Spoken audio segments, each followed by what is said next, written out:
नमस्कार, बखबर में आपका स्वागत है। मैं हूं राघवेंद्र सिंह। आज हम बात करेंगे पदोन्नति से उन्नति। दरअसल हर कोई चाहता है कि उसकी उन्नति हो, लेकिन मध्य प्रदेश में कर्मचारी अधिकारियों के लिए कुछ ऐसा ग्रहण सा लगा है कि पदोन्नति के रास्ते साफ ही नहीं हो पा रहे हैं।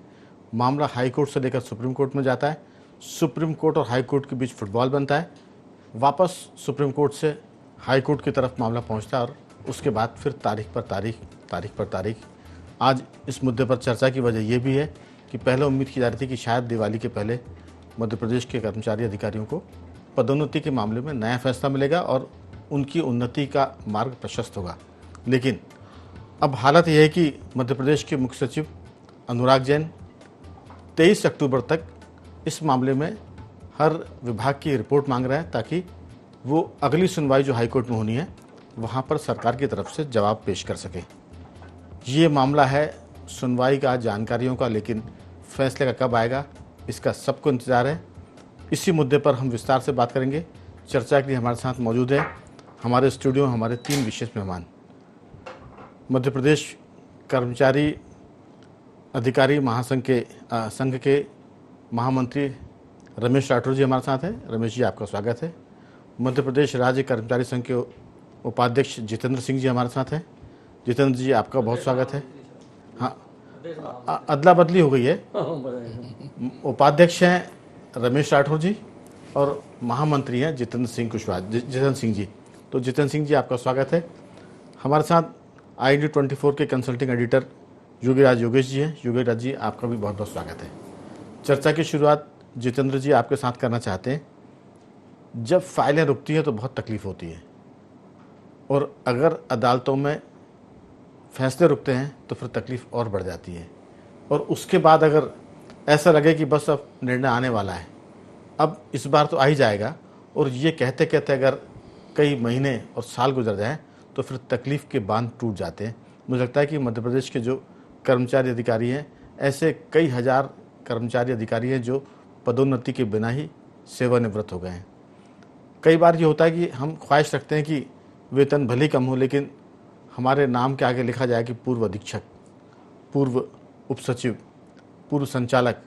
लेकिन जब ये ख्वाहिश रह जाती है तो फिर मरणोपरांत तक ये चीज़ें बहुत कसक पैदा करती है, टीस सी उभरती है। आपकी राय, जो चीज़ आप भोग रहे हैं पदोन्नति के मामले में, जो रुकावटें हैं, हालांकि वो कानूनी है, अदालतों पर हमारा कोई जोर नहीं है, लेकिन कहीं ना कहीं जो प्रक्रिया, जो प्रोसेस है, उसमें कोई गलती रही, त्रुटि रही, जिसके चलते अदालतों ने बार बार सवाल खड़े किए और हमारी तरफ से उत्तर, मैं नहीं कहता अधूरे गए, लेकिन पूरे भी नहीं गए, इसलिए मामले लटकते चले गए। और उसमें सियासत भी एक बड़ी वजह है, क्योंकि हर कोई दल चाहता है कि उसके वोट ना कटे। आपकी इस पूरे मामले में समग्र राय, कितना मामला प्रशासनिक है, कितना कानूनी है और कितना सियासी है? जितेंद्र जी। देखिए, इसको मैं राघवेंद्र जी सियासी तो नहीं कह सकते, क्योंकि कहीं ना कानूनी पेचीदगी है। कार्यपालिका और कानून न्यायपालिका के बीच में ये विषय चल रहा है। आपने कहा कि रिटायरमेंट के बाद ये बात खलती है। स्वाभाविक है कि हमारे यहाँ मध्य प्रदेश में 5,89,000 नियमित कर्मचारी हैं। इसमें बहुत सारे संवर्ग ऐसे हैं जिनको जीवन में एक ही पदोन्नति मिल पाती है जी। और कभी कभी अभी जो पिछले 30 अप्रैल 2016 से और आज 17 अक्टूबर 2025 तक के बीच में, क्योंकि मैं एक बड़े भवन में सर्विस करता हूं, विंध्याचल भवन भोपाल में, जहां पे प्रदेश का बड़ा ऑफिस है, सतपुड़ा विंध्याचल मंत्रालय। ये जो डेटा हमारे सामने आता है, स्वाभाविक है, ये तो है। लेकिन मैं एक बात से ज़्यादा व्यथित हूँ कि बीच बीच में सरकार ने बहुत प्रयोग किया। सरकार ने कहा कि ठीक है साहब, पदोन्नति नहीं हो पा रही है, तो आपको शायद ध्यान होगा कि 31 मार्च 2018 को मध्य प्रदेश की सरकार ने रात में राज्यपाल महोदय से अधिसूचना जारी करा के और 2 साल आयु सीमा बढ़ाई थी जी। वो भी एक दृश्य पैदा हुआ था कि हमने 31 तारीख को हमारे साथियों को बाकायदा उनकी सेवा पे विदा किया था, और फिर वो विदा करने के बाद जब रात में नोटिफिकेशन जारी हुआ तो दूसरे दिन वो लोग कर्तव्य पे आए। ये जो जितनी भी एक्सरसाइज हुई है, इससे जो मूल जो काम की डिलीवरी है उस पर फर्क पड़ रहा है जी। देखिए, एक मैं कहना चाहूँगा कि अगर कोई लर्निंग लाइसेंस बना के गाड़ी चलाता है तो वो डर डर के चलाता है। उसको ये लगता है कि यार 6 महीने के लिए मेरा लर्निंग लाइसेंस बना है, अगर इसी बीच में कहीं मेरा पुलिस केस हो जाता है, कुछ हो जाता है, तो मेरा परमानेंट नहीं बन पाएगा। तो ठीक इसी प्रकार से सरकार ने भी जो अभी 3-4 साल से जो प्रयोग किया कि हम उच्च पद का प्रभार दे देते हैं और इससे एक समस्या का हल निकल जाएगा, तो मैं मानता हूं कि इससे भी कोई समस्या का हल नहीं होगा। मैं स्कूल शिक्षा विभाग की बात करूं, आज दावे के साथ मैं कहता हूं कि 55 जिलों में आज जिला शिक्षा अधिकारी उच्च पद प्रभार में हैं जी। बहुत सारे जगह है HK2 इंजीनियर को आपने अधीक्षण यंत्री बना दिया, सब इंजीनियर को आपने SDO बना दिया, SDO को कार्यपालन यंत्री बना दिया, तहसीलदार को आपने डिप्टी कलेक्टर बना दिया, आपने एडिशनल SDOP को एडिशनल SP, ऐसे कुछ जो चर्चित पद हैं, चर्चित जो समाज में जो हैं, ऐसे जगह पे आपने ये प्रयोग किया। लेकिन मेरा ये कहना है कि जो मध्य प्रदेश का हमारा जो सभी विभागों का जो सेटअप है, सभी विभागों का जो सेटअप है, तो सेटअप में ऐसा है कि एक क्लास 4th के कर्मचारी को भी हर विभाग में अगर 100 अगर हमारा चतुर्थ श्रेणी का कर्मचारी है तो उसको भी सहायक ग्रेड 3 पे पदोन्नति पाने का नियम है और हर विभाग में है, उसको भी हक है। एक सहायक ग्रेड 3 जो कर्मचारी है उसको सहायक ग्रेड 2 पे पदोन्नति पाने का हक है। सहायक ग्रेड 1 को अधीक्षक के पद पे पाने का पद है। तो मैं मध्य प्रदेश सरकार में, मैं राघवेंद्र जी आप खुद इसके एक अनुसंधान कीजिए कि क्या इस मध्य प्रदेश सरकार में कभी किसी प्यून को, भृत्य को सहायक ग्रेड 3 का उच्च पद प्रभार दिया गया क्या किसी छोटे कर्मचारी को उच्च पद प्रभार दिया गया क्या? तो कुल मिला के प्रयोग पे प्रयोग, इससे सरकारी जो काम की डिलीवरी है वो गड़बड़ हो रही है। एक जो कॉन्फिडेंस के साथ हमारा जो कर्मचारी है, आज भी हमारे बहुत सारे साथी मेरे मित्र हैं, तहसीलदार भी बहुत सारे मेरे मित्र हैं, काफ़ी, चूँकि मैं हमें 24 साल हो गया, 25 साल हो गया कर्मचारी राजनीति में काम देखते हुए, तो एक जो कॉन्फिडेंस के साथ जो काम करना चाहिए वो कॉन्फिडेंस नहीं आ रहा। और इससे क्या होता है कि जनता के काम और जो सरकार के कामों में मतलब डिलीवरी ठीक से नहीं हो पाती है, क्योंकि जब अंदर से आदमी मजबूत रहेगा तो ही वो डिलीवरी अच्छे से दे पाएगा। अभी तक जितना जो एक्सरसाइज चला है भाई पिछले में मेरे मध्य प्रदेश के जो हमारे प्रशासनिक मुखिया हैं, हमारे मुख्य सचिव महोदय, मैं उनको मध्य प्रदेश के कर्मचारियों की तरफ से साधुवाद भी देना चाहूँगा कि आज जिस तरह से वो मुखिया, प्रशासनिक मुखिया होने के नाते वो जिस तरह से वो प्रयास कर रहे हैं, जिस तरह से उनके काम का वो काम कर रहे हैं, माननीय न्यायालय में मामला है और मुख्य सचिव महोदय का जो इंटरेस्ट है, जो उनका काम करने का तरीका है, निश्चित ही मुझे लगता है कि कहीं न कहीं इस मंथन में हक जो है वो प्रदेश के 5,89,000 कर्मचारियों के हक में जाएगा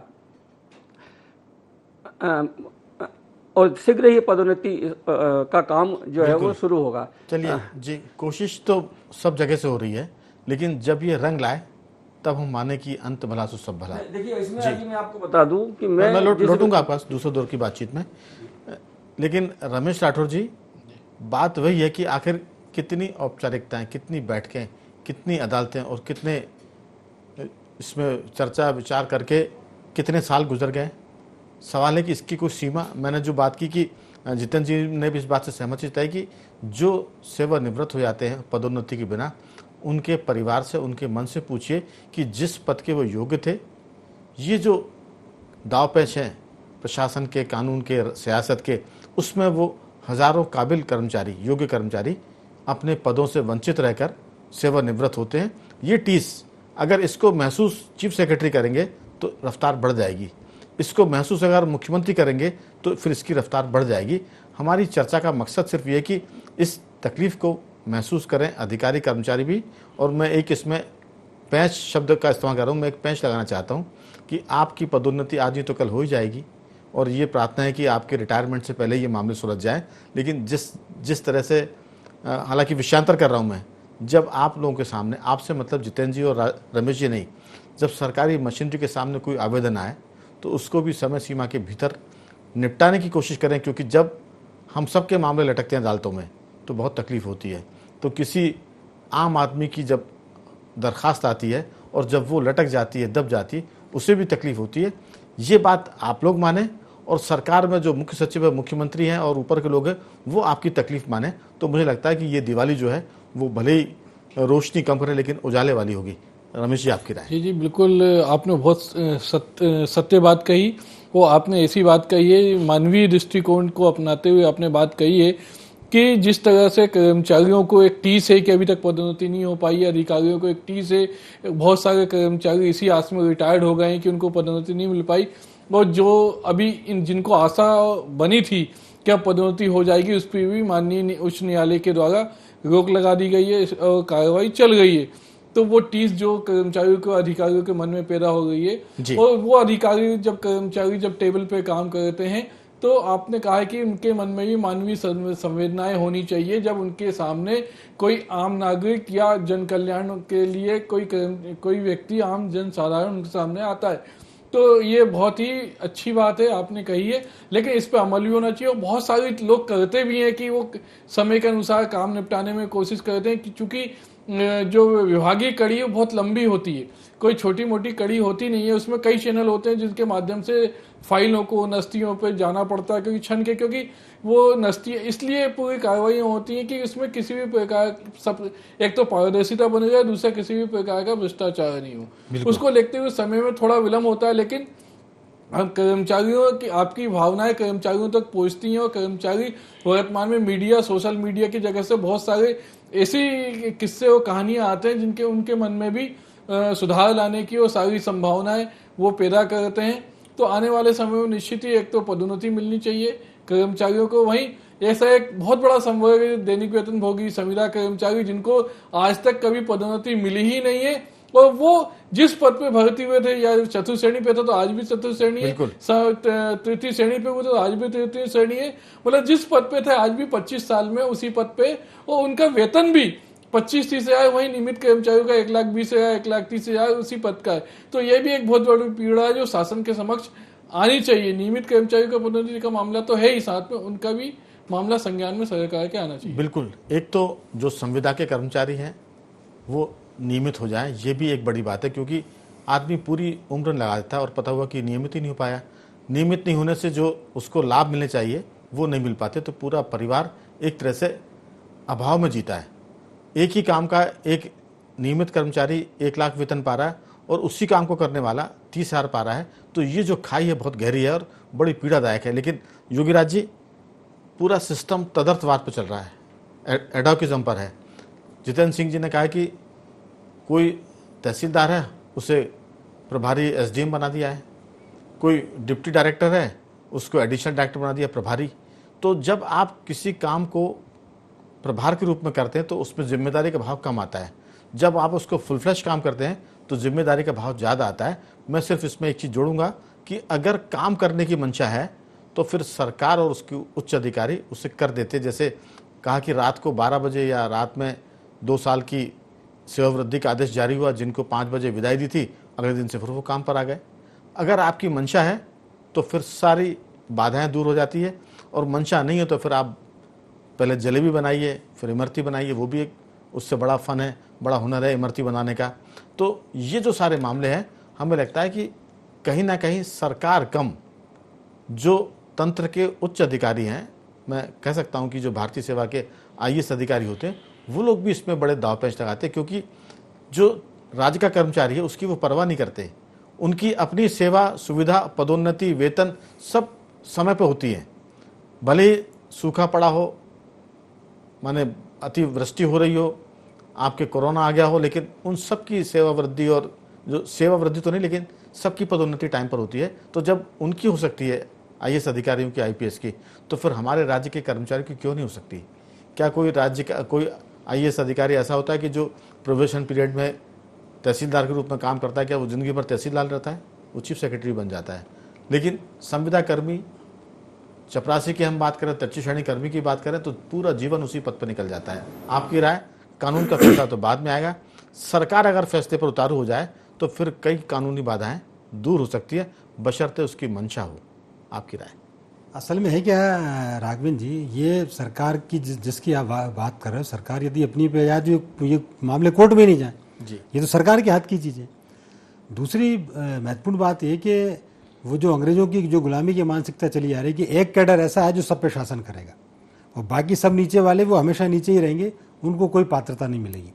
उसका ही परिणाम है। योगराज जी, शासन करे कोई दिक्कत नहीं है, वो तानाशाह होते, वो कहते हैं अहम ब्रह्मास्मि, हमने जो कहा वही सत्य है, ब्रह्म वाक्य है। ये जो वृत्ति अंग्रेजों ने छोड़ गए हैं, अब वो भारत लोकतंत्र हो गया है, अब वो लोक सेवक हैं।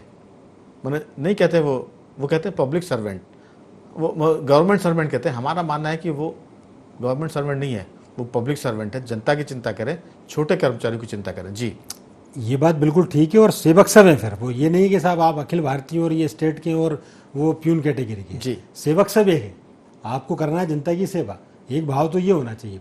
दूसरी महत्वपूर्ण बात है कि अब सरकार तो ये तो प्रमोशन की बात आप कर रहे हैं, सरकार अब कहाँ गई, अब तो आउटसोर्स पे आ गई है। मतलब अब तो आपको बोलने का भी अधिकार नहीं, चुपचाप आओ नौकरी करो जाओ, और किस दिन आपको बाहर कर दिया जाए इसकी कोई गारंटी नहीं। एक महत्वपूर्ण बात ये कि आप कहाँ से चले थे और कहाँ गए। एक और चीज़ बात है, अब जैसे आप अभी जिक्र हो रहा था कि प्रमोशन दे रहे हैं किसी को, उच्च पद का केवल प्रभार दे दिया गया, यदि वो परमानेंट मिले तो वो एक फील अलग आता है। सवाल इस बात का नहीं है, कई पोस्ट तो ऐसी हैं कि जिसमें लोग चाहते हैं कि अरे साहब हमें एक दिन का ही प्रभार मिल जाए। बिल्कुल। कौन पटवारी ऐसा जो नायब नहीं बनना चाहता, एक दिन के लिए बना दो आप। तो मैं इसमें राजनीति की बात करूं, कौन नहीं चाहता कि वो एक दिन का मुख्यमंत्री हो जाए। बिल्कुल सही बात है। फिल्म भी आई थी, एक फिल्म आई थी आज का एमएलए जी। तो कुछ पोस्ट तो ऐसी है जिसपे कि वो कह रहे हैं भैया आप एक राहत बस दे दीजिए हमें, हम तो आपसे विनती, बस पूरी नौकरी एक तरफ। पटवारी तहसीलदार बनना चाहता है, तहसीलदार डिप्टी कलेक्टर बनना चाहता है, डिप्टी कलेक्टर को आप कलेक्टर बना दो, आप एक दिन का ही बना दो आप, वो पर्याप्त है उनके लिए। लेकिन उसमें काबिलियत भी है, लेकिन आपका सिस्टम उसको रोक रहा है। बिल्कुल, लेकिन ये भाव उस वाले में भी आना चाहिए, जैसा कि ये जिक्र कर रहे हैं कि थर्ड प्यून कैटेगरी का आदमी क्यों नहीं आना चाहिए, थर्ड ग्रेड पे आना चाहिए उसको। तो ये जो एक जब तक एक जो असमानता का जो भाव रहेगा उसको सरकार को दुरुस्त करना ही चाहिए, पूरा कैडर एक करना चाहिए। और यदि आईएएस का प्रमोशन समय पर हो रहा है तो प्यून का प्रमोशन भी समय पर होना चाहिए। बिल्कुल, ये जब चीज़ आएगी, हम जो है वो आसमान से पैदा हुए हैं, हमारे उसमें कोई रुकावट नहीं आएगी। और बाकी लोग ऐसे हैं कि जो तीसरी दुनिया के लोग हैं, ये होते रहेंगे और नहीं भी हुआ तो क्या फ़र्क पड़ता है, रिटायर हो गए। जितेंद्र जी, हम इसी बात की चिंता कर रहे हैं, इसी बात की हम सबको पीड़ा है कि शासन के कर्मचारी सब हैं, चाहे वो चीफ सेक्रेटरी हो चाहे वो भृत्य हो, तो सबके लिए बराबर का दर्जा होना चाहिए। ऐसा नहीं कि जो केंद्र सरकार के, भारत सरकार के, वो उनमें सुरखाव के पर लगे हैं, जो राज्य सरकार के वो दबे कुचले और माने गरीब गुरबे टाइप के हैं। आपकी राय, ये जो भाव है, इस भाव ने भी कहीं ना कहीं जो राज्य के कर्मचारी उनकी दिक्कत बढ़ाई। हम ये नहीं कह रहे हैं कि भीतर कोई विवाद हो, कोई संवर्ग में विवाद हो अधिकारी और कर्मचारी में, लेकिन आपको भाव समानता का रखना पड़ेगा। अगर ये होता तो शायद ये मसला पदोन्नति का इतना लंबा नहीं खिंचता। बीरबल की खिचड़ी भी शायद बन चुकी होती अब तक इतने सालों में, मगर ये मसला सुलझ नहीं पा रहा है। मैंने कहा ना, फुटबॉल हो गया है, हाई कोर्ट से सुप्रीम कोर्ट, सुप्रीम कोर्ट से फिर हाई कोर्ट, अब इसके बाद फिर सुप्रीम कोर्ट जाएगा, क्योंकि अंतिम निर्णय तो हाई कोर्ट करेगा नहीं, और करेगा तो लोग, सरकार अपील में जा सकती है, दूसरा वर्ग अपील में जा सकता है। आपकी राय बहुत छोटी सी। देखिए, ये बात तो बिल्कुल सही है कि गाड़ियों से लाल बत्ती हटाने से वीआईपी कल्चर समाप्त नहीं हो जाता। मोदी जी ने कहा कि साहब लाल बत्ती से वीआईपी कल्चर दिखता था, लेकिन वीआईपी कल्चर तो आज भी है। आज हमारे मतलब आज ही का एक दृश्य है कि हमारा एक कर्मचारी है, किसी आमुख अधिकारी के पास, जब वो विभाग के आयुक्त थे तो उनके यहाँ वो काम करता था, वो कहीं कमिश्नर बन के चले गए और आज भी वो बंगले पे चाकरी कर रहा है। तो ये जो वीआईपी कल्चर है वो तो नहीं मिटा सकते। जैसे कि बात हुआ है कि मैं आपकी बात में एक चीज जोड़ना चाहता हूँ, रिटायरमेंट के बाद भी वो कर्मचारी उनके यहाँ काम करते हैं। ये हाँ, बहुत सारे उदाहरण ऐसे कर्मचारियों की तादाद सैकड़ों में है। सेवा के लोग रिटायर हो गए, उनके यहाँ भी आज भी सरकारी कर्मचारी काम कर रहे हैं। कुल मिला के ये जो पदोन्नति का जो विषय है, हमने तो जब चीफ सेक्रेटरी साहब के साथ हम लोगों की मीटिंग हुई थी तो हमने कहा था साहब आप मत उलझो, आप तो एक काम करो, जैसे भारतीय प्रशासनिक सेवा में जिस तरह से एक समय पे सबको पदोन्नति दी जाती है, ऐसे ही आप इसमें लागू कर दो, ये SC ST OBC और सामान्य का झगड़ा ही खत्म हो जाएगा। बिल्कुल। तो हमने सुझाव दिया था और हम आज भी ये कह रहे हैं कि सरकार को अगर नई बात बनती है तो ये कर देना चाहिए, जैसे अखिल भारतीय सेवा में होता है। कुल मिला के जो विषय है पदोन्नति का, अभी हमने जैसे कहा कि आप ऐसा कर दो, पदोन्नति सबके लिए चालू कर दो, पर सरकार ने नहीं किया। मेरा मानना है कि कहीं ना कहीं सरकार को अभी जो पदोन्नति नियम अभी ये जो 2025 लेके आए हैं ये जी, अब मैं एक डेटा आपके सामने रखता हूँ कि एक हमारा जो तहसीलदार जो 30 मई 2016 को वो डिप्टी कलेक्टर बन जाता जी, फिर वो 5 साल में वो संयुक्त कलेक्टर बन जाता है 2021 में जी। और वो 2025 में वो अपर कलेक्टर का हकदार होता है। आज अदर स्टेटों में उसके साथ के लोग अपर कलेक्टर हैं और हम क्या करने जा रहे हैं मध्य प्रदेश में, ये जो लेके आए हैं कि हम 2025 में उनको डिप्टी कलेक्टर, प्रभार तो दे दिया पर डिप्टी कलेक्टर बना रहे हैं। ये जो 10 साल का नुकसान है, बिल्कुल मुझे ऐसा लगता है कि सरकार अगर इतना एक्सरसाइज हो रहा है, इतना जो आज माननीय मुख्य सचिव महोदय ने जिस तरह बैठा है, तो सरकार को हमने पहले भी विषय रखा, मैं आपके मंच से भी सरकार के सामने ये विषय रखना चाहता हूं कि ये जो 10 साल जो लोगों के बर्बाद हैं, इसकी भरपाई भी इस एक्सरसाइज में सरकार को करना चाहिए। बिल्कुल, लेकिन उसमें सवाल कोई ना कोई रास्ता निकालना सवाल चाहिए। वही मंशा का है। एक किस्सा मैं सुनाता हूँ, बहुत संक्षेप में, छोटा सा है। तहसील का किस्सा है। एक महिला है, अब वो मैं नहीं जानता कि वो दलित है, सवर्ण है, क्या है। एक महिला है, उसका नाम जो है बही में, जो कृषि की बही बनती है उसमें संतोबाई है, सरकारी खसरे में शांतिबाई है। जब उसके पिता की मौत हुई तो आदेश में कि ऊपर की 2 लाइन में शांतिबाई है, नीचे की पैरे में वो संतोबाई है, एक ही आदेश में। जब उसने ज़मीन बेची तो मामला आया कि ये तो संतोबाई और ये शांतिबाई का बही है, तो उसने एक एप्लीकेशन दी कि मेरे नाम में संशोधन किया जाए। पटवारी ने उसके बयान लिए, गांव में पंचनामा में उसने लोगों से बात करके वो पंचनामा बनाया और रिपोर्ट उसने तहसीलदार को पेश की। उस बाई के बयान फिर तहसीलदार के सामने हुए। तहसीलदार ने अपनी रिपोर्ट बनाकर एसडीएम को भेजी। एसडीएम ने फिर कहा कि अब उसको मेरे सामने लाओ, मैं फिर बयान लूँगा उसके। तो सिस्टम जो है वो चीज़ों को कैसे उलझाता है। 1 एकड़ ज़मीन का मामला, शांति और संतोबाई का मामला, आदेश रेवेन्यू डिपार्टमेंट तहसील से निकला, ऊपर के पैरे में शांति है, नीचे के पैरे में संतो है। लिखने वाले कौन? तहसीलदार साहब। भुगत कौन रही है? शांतिबाई। उसके बाद उसकी पेशी पटवारी के सामने हुई, उसने बयान लिए, तहसीलदार ने बयान लिए, फिर एसडीएम का मैं भी बयान लूँगा। तो ये जो सिस्टम की मैं बात कर रहा हूँ, इस सिस्टम को जब तक नहीं सुधारेंगे तो जो शांतिबाई के साथ हुआ है वो जितेंद्र सिंह के साथ होगा, वो रमेश राठौर जी के साथ होगा, वो पूरे सिस्टम के साथ होगा। ये सिर्फ एक हांडी का चावल है। अगर ये सुधर जाए तो फिर चीफ सेक्रेटरी को भी सुधरना पड़ेगा। वो भी फिर वैसे ही करेंगे जैसे अखिल भारतीय के सेवा के जो अधिकारी हैं, उनकी पदोन्नति में कोई टाइम का 1 दिन भी लेट नहीं होते हैं, उनके संवर्ग में कोई दिक्कत नहीं आती। लेकिन राठौर जी, ये दिक्कत इसलिए आ रही क्योंकि ऊपर के जो अधिकारी हैं उनकी मानसिकता अलग है। वो काम कम करना चाहते, काम को उलझाना चाहते हैं। आप सब लोगों के बारे में मैं कुछ ज़्यादा बोल रहा हूँ, लेकिन बता दूँ आपको कि लोग कहते हैं कि सरकारी नौकरी का मतलब है तू काम मत कर, सिर्फ काम की बात कर। तू काम की बात भी मत कर, सिर्फ काम का जिक्र कर। तू काम का जिक्र भी मत कर, सिर्फ काम की फिक्र कर। तो ये जो सिस्टम है ये दिक्कत पैदा कर रहा है। इसलिए आप लोगों के मसले उलझ रहे हैं और इसलिए जनता के मसले दफ्तरों में उलझ जाते हैं। आपकी छोटी सी टिप्पणी रमेश जी। देखिए, जब भारत आज़ाद हुआ उसके पहले अंग्रेजों लोगों का शासन था, लेकिन अंग्रेज लोग तो चले गए, लेकिन अंग्रेजी मानसिकता के लोग आज भी उच्च पदों पे बैठे हुए हैं। जब तक ये सिस्टम ठीक नहीं होगा तब तक परेशानियां और ये सारी चीज़ें होती रहेंगी।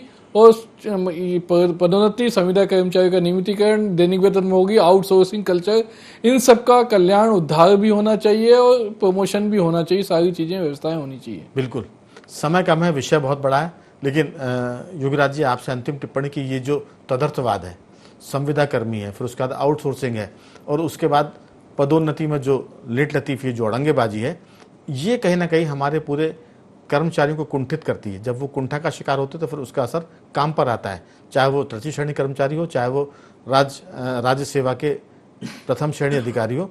ये जो कुंठा है ये तनाव पैदा करती है और उसका असर जनता पे पड़ता है और सरकार पर पड़ता है। आपकी छोटी सी राय, उम्मीद करेंगे कि अब की बार जो सरकार चीज़ें इकट्ठी कर रही है हाईकोर्ट में लगाने के लिए, उसके बाद जो फैसला है वो अंतिम हो और जितेंद्र सिंह जी, राठौर जी की जो चिंता है वो खत्म हो। आपकी राय? सरकार इस चीज़ का परमानेंट सॉल्यूशन करना चाहती है। परमानेंट सॉल्यूशन मतलब इनकी हत्या करना चाहती है। और वो कैसे? वो आपको इस लायक ही नहीं छोड़ेगी कि आप मांग भी करोगे हमेशा प्रमोशन में आरक्षण दो। अब तो आउटसोर्स पर नियुक्तियाँ हो रही, परमानेंट नियुक्तियाँ होकर नहीं, लगातार डाइंग कैडर चले जा रहे हैं। जो बड़े पद थे, जो अच्छे पद थे, अब तो जो आपको काम चलाना साल 6 महीने के लिए रख लिया और किस्सा खत्म। बिल्कुल। तो वो तो सरकार तो चाहती नहीं कि आप इतनी बात करो हमसे। आप बिल्कुल, तो कह सकते हैं कि सरकार तो सिस्टम को मजबूत नहीं बनाना चाहती, लेकिन ये सब इंतज़ार करते करते पक गए। कहते हैं ना, पका हुआ आम कभी भी टपक जाता है। तो सिस्टम में कर्मचारी कब टपकेंगे अलग बात है, लेकिन सिस्टम टपकने वाला है, क्योंकि इसमें आउटसोर्स के जरिए इसका निजीकरण हो रहा है। विभागों में प्राइवेट सेक्टर की जो एजेंसियां वो काम कर रही हैं, उनके ही कर्मचारी काम करते हैं। जब कोई वो निकाले जाते हैं तो सरकार के खिलाफ वो बोल नहीं सकते, क्योंकि सरकार कहती है आप हमारे कर्मचारी नहीं हैं। तो मुझे लगता है कि ये एक लंबी चर्चा है, लेकिन अभी सिर्फ इतना कि पदोन्नति का मसला सुलझे, चाहे वो हाई कोर्ट उस पर अंतिम फैसला करे या यहाँ से ये सुप्रीम कोर्ट जाए। मामला सुलझना चाहिए, फैसले आने चाहिए, ये उम्मीद करते हैं। मैं तीनों मेहमानों का धन्यवाद करूंगा। योगीराज जी आपका साधुवाद, जितेंद्र जी आपका बहुत धन्यवाद, और रमेश जी आपका भी साधुवाद कि आपने चर्चा में हिस्सा लिया। बखबर में आज सिर्फ इतना ही। बने रहिए हमारे साथ और देखते रहिए IND24।